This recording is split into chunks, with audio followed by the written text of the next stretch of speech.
जवळजवळ 5 ते 6 हजार वर्षांचा इतिहास आपल्या या टॅटू जे आपण म्हटलं जातं त्याला आहे आणि भारतात प्रचलित आहेच. म्हणजे अगदी आपल्या मागच्या 4 ते 5 पिढ्या आपण पाहिलं तर गोंदवलं जायचं. तसाच हा प्रकार टॅटू म्हणून प्रचलित झाला आणि आता तर यंगस्टर्स विचारूच नका. आणि बऱ्याच जणांना ज्यांना ज्यांना आवड आहे ते या पद्धतीचे टॅटू काढत असतात. मी इथं आल्यानंतर राणी मला भेटली.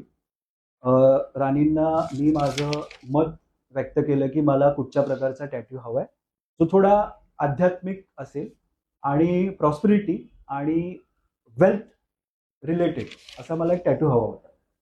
आणि त्यांना मी एंजलच म्हणेन खरं, कारण त्यांनी माझे पूर्ण विचार समजून घेतले. सो या आहेत टॅटू आर्टिस्ट.